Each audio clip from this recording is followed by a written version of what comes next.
The Vanishing Point. The disappearance of Brandon Swanson. On the night of May 13th, 2008, the town of Marshall, Minnesota, slept beneath a vast black sky, speckled with indifferent stars. The prairie was quiet, not silent, but hushed, as if the land itself held its breath in anticipation. Brandon Swanson, 19, had just finished his final day of classes at Minnesota West Community and Technical College. He wasn't much of a drinker, sharp, polite, lean, a boy with glasses and a quiet sense of humor. That evening, he stopped by a friend's house in Lynn to celebrate the semester's end. The gathering was tame, a few beers, some laughs, a handful of goodbyes. He wasn't drunk, not even close. Later, his friends confirmed it. He got behind the wheel of his green Chevrolet Lumina shortly before midnight, intending to make the short drive back to Marshall, where his parents waited. The distance between Lynn and Marshall is about 11 miles, 15 minutes at most on the empty roads that slice through the farmlands of southwestern Minnesota. But sometime after midnight, Brandon took a wrong turn. He veered off onto gravel back roads, the kind that all look the same when headlights are the only source of light. His car slipped off the road and into a shallow ditch, not damaged, just stuck. At 12:30 a.m., he called home. His father, Brian, picked up the phone. Brandon was calm, annoyed, but not afraid. He told his parents he was near Lind, a small farming town that would have been familiar terrain for a kid raised in the area. He couldn't get the car out, but he wasn't hurt. He'd wait by the roadside while they came. Brian and Ann Swanson got in their truck and drove out to where their son said he was. They flashed their headlights. He didn't see them. He flashed his. They saw nothing. It was the first strange moment of the night, and it wouldn't be the last. Stay put, they told him. But Brandon was restless. He began walking toward the lights of what he believed was Lind. He would meet them on the road, he said. They stayed on the phone for nearly 47 minutes. Anne, listening from the passenger seat, later said Brandon's voice never changed, not until the end. He described walking along a gravel road. He mentioned passing fences, hearing water nearby. They tried to piece together where he was. He sounded closer than he was. His sense of direction, eerily, was completely off. Then came the final words. "Oh shit!" A startled exclamation. And then, silence. The line didn't disconnect. He didn't hang up. He just stopped speaking. Anne and Brian stayed on the line, calling his name, listening to the dead weight of static. He was gone. The search begins. At 6:30 a.m., the Swansons reported Brandon missing. Police were indifferent at first. A college student disappearing after a party wasn't unusual. Maybe he was sleeping it off somewhere, they said. But by mid-morning, authorities took a second look. Brandon's phone had pinged a tower near Taunton, over 20 miles northwest of where he said he was. His car was located in a ditch along a gravel road, but not near Lind. He had, for reasons unknown, been driving in the wrong direction the entire time. His car showed no signs of damage, no blood, no struggle. The doors were shut. The keys were gone. Brandon was not. No scent, no body, no trace. Searchers combed the fields for days. Dogs tracked Brandon's scent for a stretch of about 3 miles along gravel and grass until they abruptly lost it, near the edge of a field, just short of the Yellow Medicine River. Was the river the explanation? Had he fallen in, tried to cross, and drowned? The waters were searched, repeatedly. No body surfaced. Brandon was an intelligent, capable young man. It was a cool night, but not cold. he was sober. There were no signs of foul play. Some searchers, and Brandon's father, noted that the scent didn't lead toward the river, but paralleled it, and that when the scent vanished, there were no signs of a fall or scuffle. It was as if he'd simply evaporated. A chilling stillness. Time passed. Summer came and went. Then winter. Then years. The Swansons kept searching. Every anniversary they drove the area again, hired private investigators, pleaded with the public. No new leads emerged. Theories grew stranger.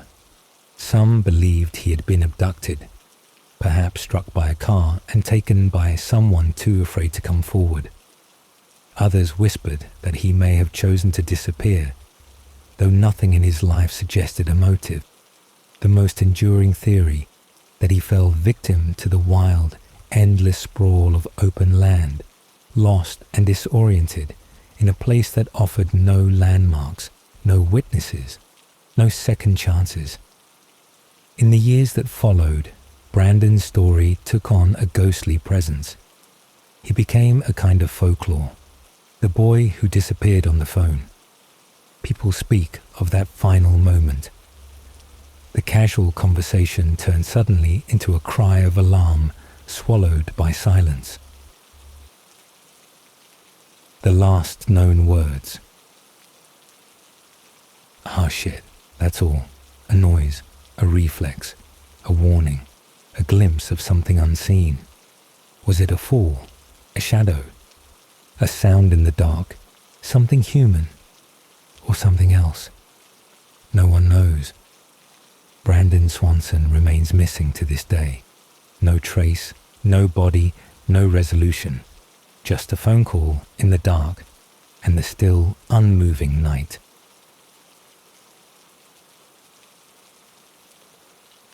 Nowhere to run. The disappearance of Lars Mittank.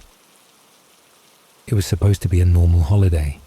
Cheap beers, hot sun, the sea lapping at the edges of Bulgaria's Black Sea coast. Lars Joachim Mittank had flown to Varna with 5 friends in late June 2014. A regular summer trip for 6 young men from northern Germany. They were 20-somethings, full of energy, not troublemakers, but not saints either. Lars stood out in photos. Tall, broad-shouldered, messy blonde hair and sharp blue eyes. A loyal Werder Bremen fan. Quiet at times, but friendly. He had a steady job, a girlfriend back home, a mother who worried more than she needed to. Nothing about him said he was the type to vanish. But something had already started unraveling, long before the airport cameras caught him running for his life. In the final days of their trip, Lars got into a scuffle at a local bar. Some reports say it was over football rivalries. Others say it was nothing serious. A brief fight that ended with Lars nursing a sore jaw. The next morning, a doctor at a local clinic diagnosed him with a ruptured eardrum, advising him not to fly right away. Cabin pressure could cause serious damage. His friends offered to stay behind, but Lars insisted they go. He would catch a flight a day or 2 later, once he had recovered. He checked into the Hotel Color, a modest building on the edge of Varna's city centre. Then, something changed. That night, Lars called his mother. His voice was different, urgent. He whispered that he was being followed, said he was hiding. He claimed that 4 men were after him, that they had been hired to kill him. He didn't know who they were, or why they wanted him dead. He told her not to cancel his bank cards, told her to block his SIM card instead. The call was broken, fragmented. She asked where he was. He said he didn't know. He mentioned people, shadows, movements. His mother assumed he was confused, maybe paranoid from painkillers. But Lars hadn't been prescribed any narcotics, and the hotel staff reported nothing unusual. No loud noises, no intruders, no disturbances. Lars left the hotel at dawn.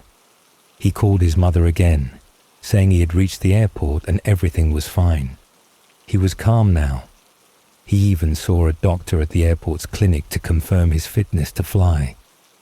For a brief moment, it seemed like everything might be okay. At 9 a.m., as he exited the doctor's office, something happened. Lars suddenly stood up, eyes wide. He muttered a few incomprehensible words, then turned and bolted. He left his suitcase behind, along with his wallet, passport and phone. Surveillance footage caught him sprinting through the terminal, out the doors, and across the parking lot. Then he reached the fence. The camera showed him climbing it, disappearing into the forest that borders the airport. He was never seen again. Search efforts began quickly. The forest was dense, but not impenetrable. Police dogs and drones were deployed. The airport was combed over. Locals were interviewed. No sign of Lars.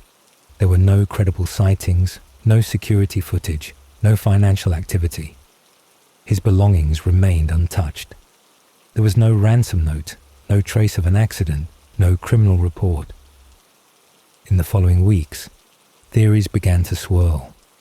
Some believed Lars suffered from a sudden psychotic break, possibly caused by a rare side effect of head trauma.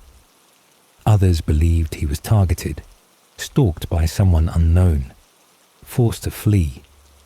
A darker theory suggested he may have witnessed something he should not have, and was silenced. His family refused to give up. His mother made televised appeals. She shared his last messages. She described the moment she heard her son's voice tremble over the phone, trying to sound normal, trying not to panic her. To this day, the last image of Lars Mittank is that surveillance clip. He is wearing a yellow t-shirt, jeans, sneakers. His face is frozen mid-run, mouth open, body bent forward, like an animal fleeing from something just outside the frame. People online have slowed it down, studied it frame by frame, looking for clues. But there's nothing there. No one chasing, no sound. Just Lars, running. Running as if he truly believed he would die. Running from something that, to everyone else, was invisible.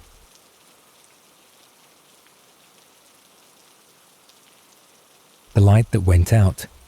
The mystery of the Flannan Isles keepers. In the Outer Hebrides, off the western coast of Scotland, there is a lonely place where the sea is sovereign and the sky bears down like a sentence. Island Moor, the largest of the Flannan Isles, rises like a jagged tooth from the water. It is desolate, wind-shredded, and nearly unreachable. There are no trees, no permanent homes, only grass and stone, and the sound of waves gnawing at the cliffs. Atop that island stands a lighthouse, a tall white tower built to keep ships safe from the rocks. And in December 1900, it became the setting of one of the most enduring maritime mysteries in history. 3 men went up the tower to tend the light. None of them ever came back down. The Flannan Isles lighthouse had been operating for less than a year, staffed by 3 keepers, Thomas Marshall, aged 28, the second assistant, Donald MacArthur, 40, the occasional worker called in as a temporary replacement, and James Ducat, 43, the principal keeper. The team rotated 6-week shifts in isolation. Supplies were delivered periodically. Relief came by boat, weather permitting. They were not superstitious men, but they knew the sea could turn cruel without notice. The island had no harbour. Landing was difficult even in calm weather. In storms, it became impossible. The last contact came on December 15th, 1900. After that, nothing. On December 26th, the relief vessel Hesperus arrived with a 4th keeper to begin his rotation. The sea was calm, but as the ship approached Island Moor, something seemed off. There was no one at the landing platform. No flag flown. No supply crates lowered. No sign of movement. The lighthouse, which should have been lit each night without fail, had stood dark for days. Captain Harvey, commanding the Hesperus, ordered a search party ashore. When the men forced open the door, they found the interior intact, but deserted. The clocks had stopped. The fire had gone out. Half-eaten food remained on the table. Oilskins, the waterproof coats worn in storms, were still hanging on their hooks, except for one, which was missing. It looked as if the keepers had left in a hurry, but there were no signs of struggle, no blood, no damage, just absence. On the west landing, one set of iron railings had been bent clean out of shape. A supply box, weighing nearly a ton, had been shifted from its place and broken open. Ropes were scattered, and turf had been torn from the cliff edge. It was a scene of violent weather, and yet no storm had been reported in the area during the days in question. Inside the lighthouse logbook, something even stranger emerged. The last entries, written by Marshall, described a growing unease. On December 12th, he wrote of severe winds, the likes of which I have never seen, and described Duckett as very quiet, while MacArthur was weeping. MacArthur, a former soldier, was known to be tough. His distress was noted with confusion. The following day, Marshall wrote that all three are praying, which was highly unusual given their experience and training.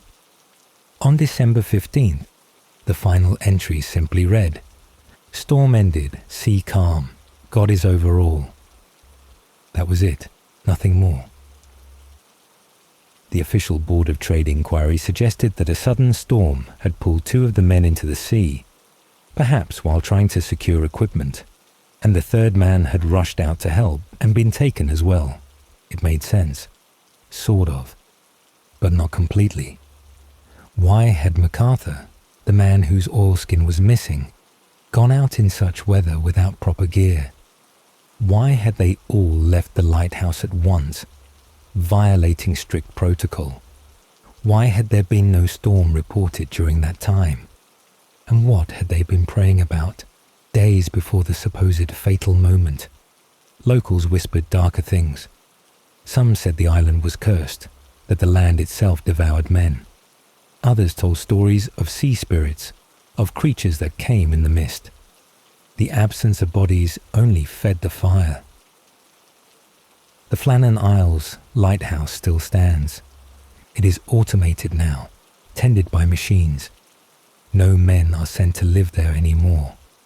Visitors occasionally make the rough voyage to Island Moor. Some leave flowers. Others just walk the cliff paths in silence.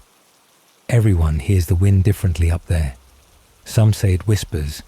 Some say it screams.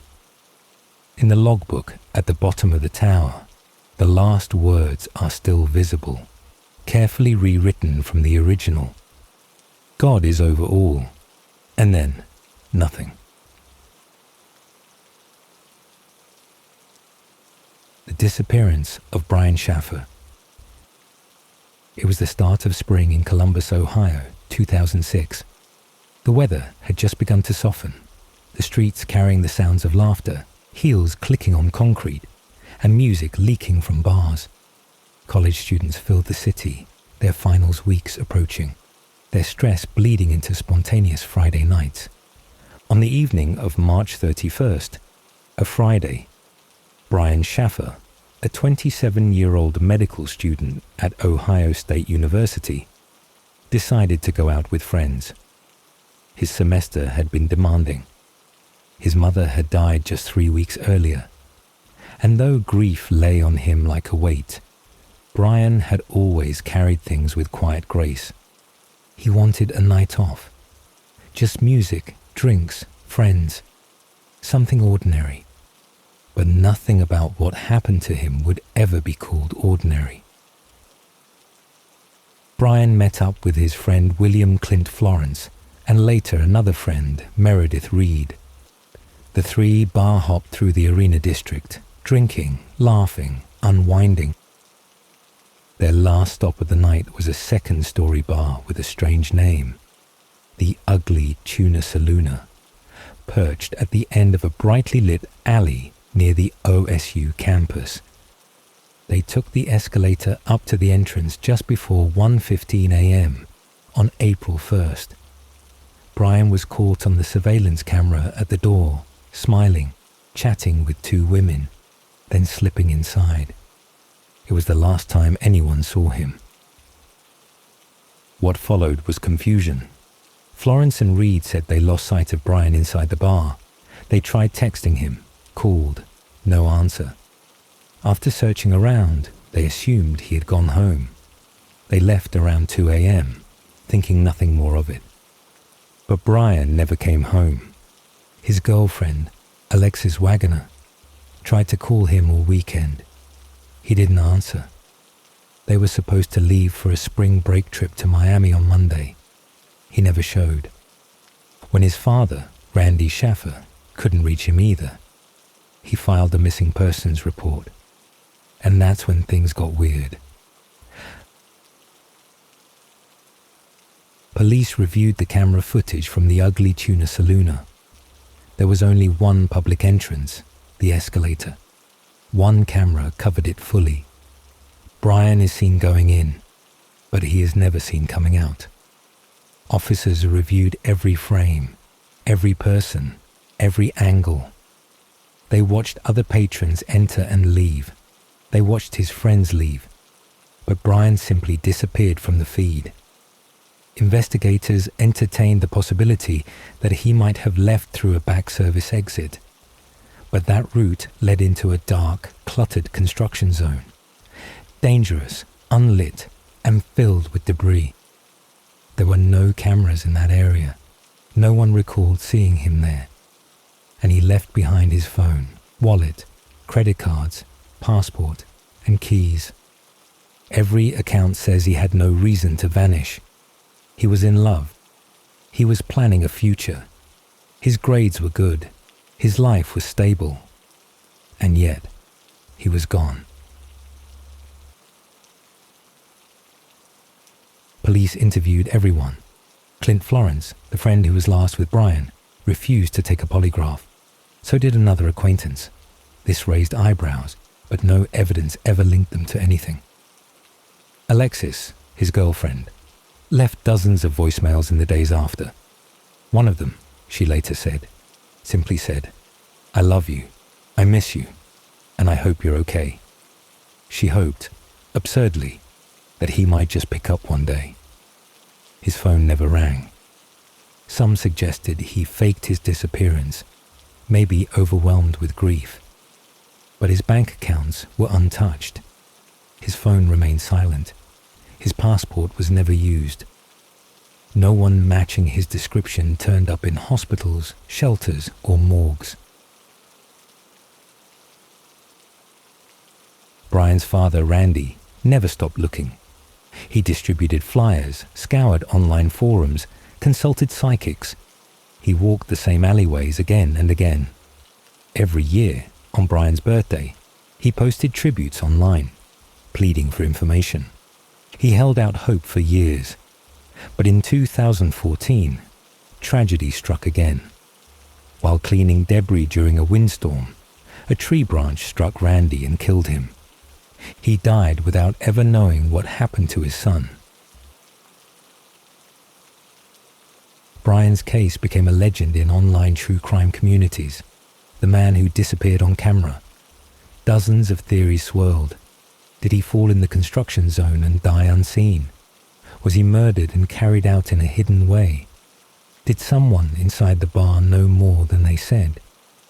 Or did something more inexplicable occur? To this day, Brian Shaffer's image sits in missing person databases. He is frozen in time, smiling, standing in the doorway of the Ugly Tuna Saloona, one hand raised, about to step into the bar.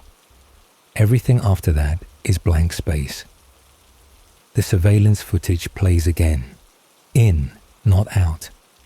A night out that became a mystery. A man who vanished in plain sight. The disappearance of the Beaumont children. Australia Day, January 26, 1966, opened bright and sweltering.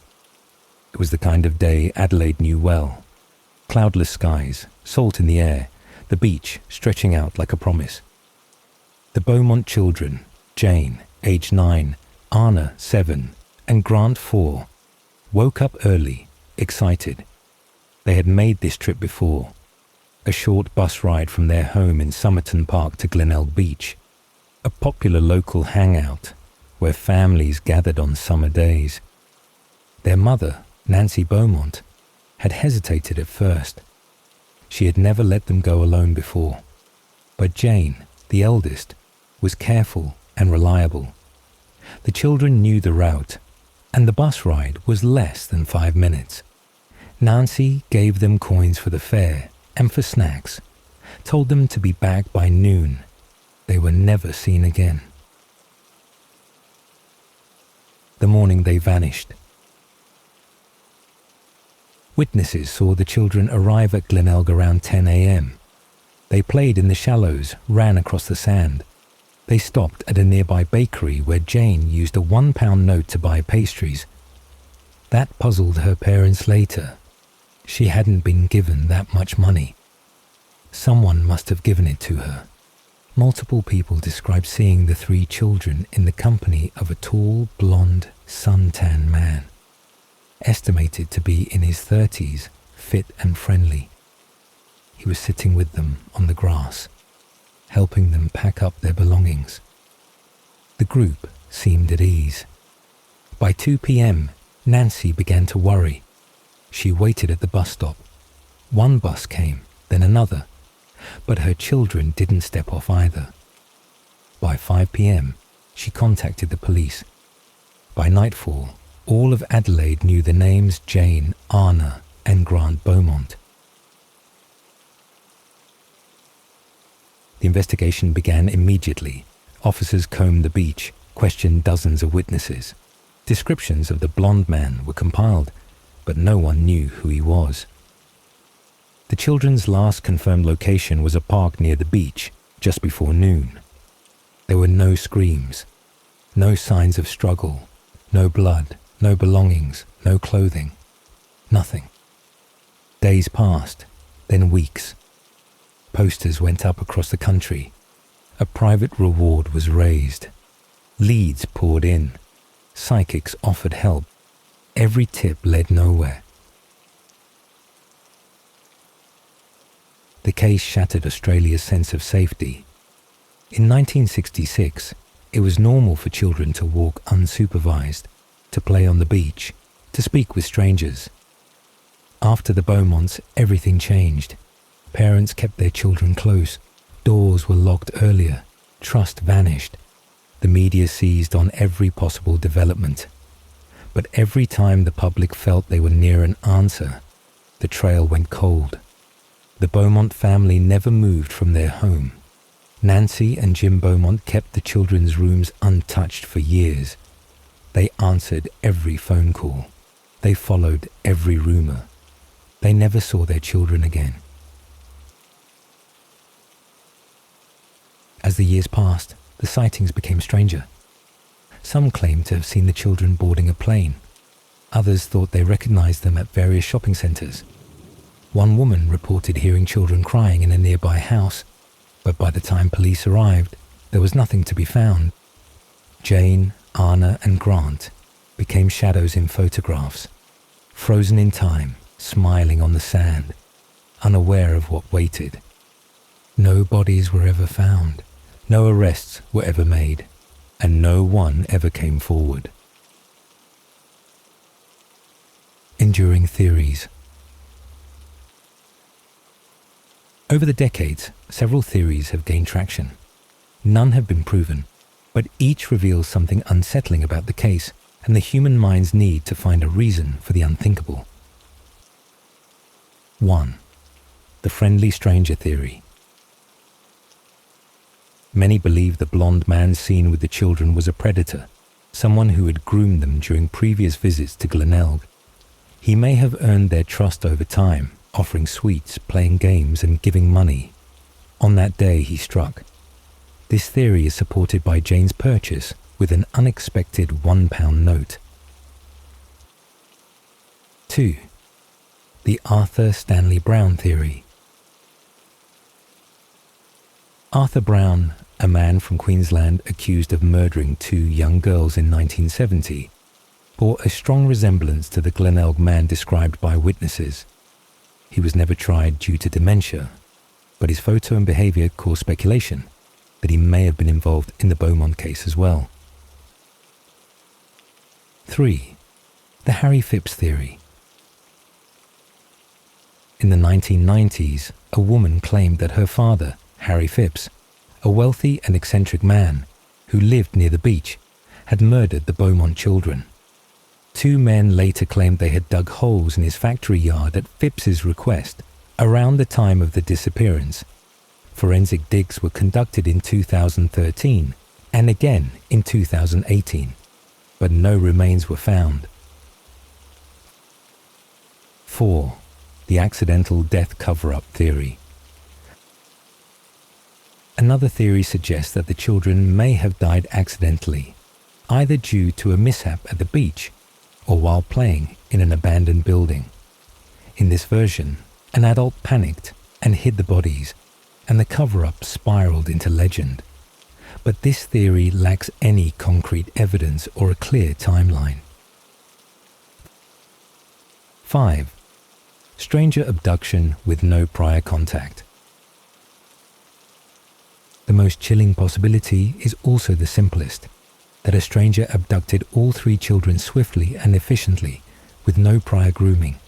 This would suggest a lone opportunistic predator, possibly a serial killer, who struck in broad daylight and disappeared without leaving a trace.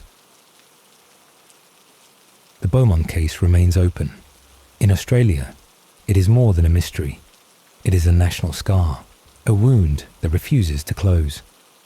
Each year, on January 26th, someone places flowers on the sand at Glenelg. Some say they've seen the children in dreams. Others think they were taken far away, raised under different names. But most simply agree, they vanished. The road that vanished. The disappearance of Conor and Sheila Dwyer. In the town of Fermoy, nestled in the green patchwork of County Cork, Ireland, the rhythms of life move slowly. The streets are narrow, the homes familiar, and neighbours still nod at each other as they pass.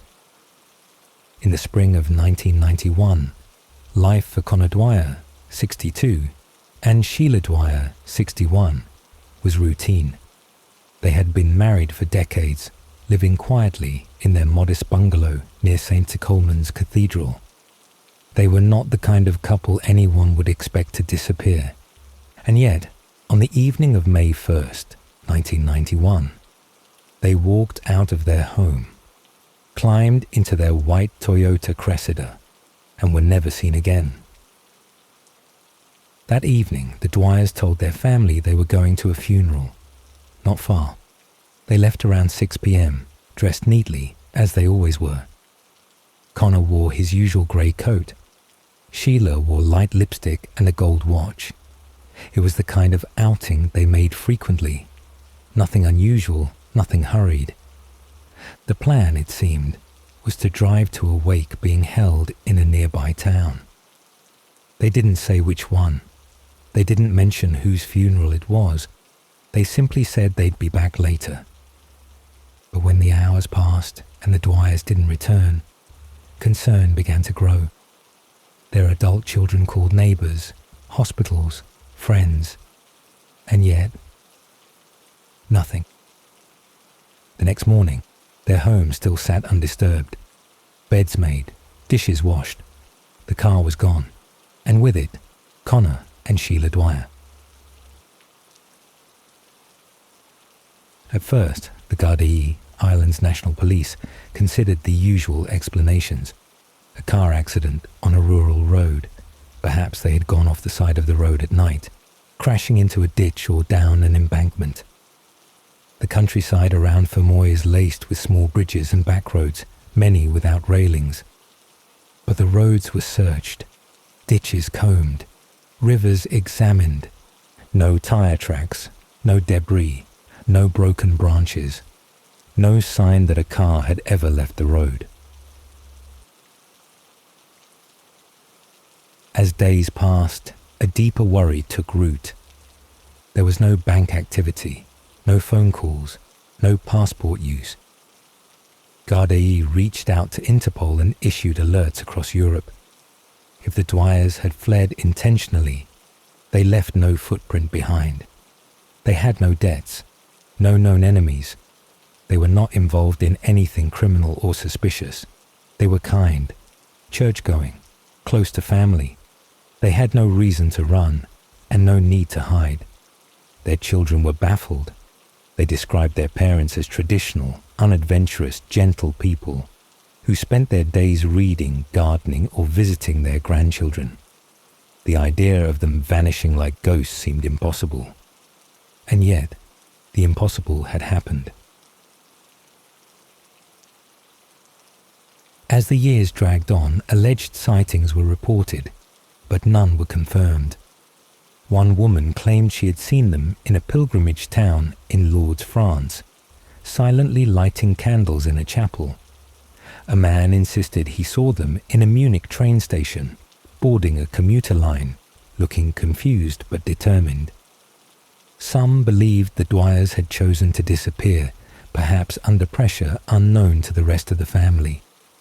Others suggested foul play, a staged departure to cover up something more sinister. But there was never a ransom, never a witness, never a single thread that could be pulled to unravel the story. Even their car, a distinctive white Toyota Cressida, never resurfaced. No toll booth cameras, no license plate matches, no trace in scrapyards, nothing. It was as if the vehicle, like its owners, had simply been erased. What could possibly make them disappear like this?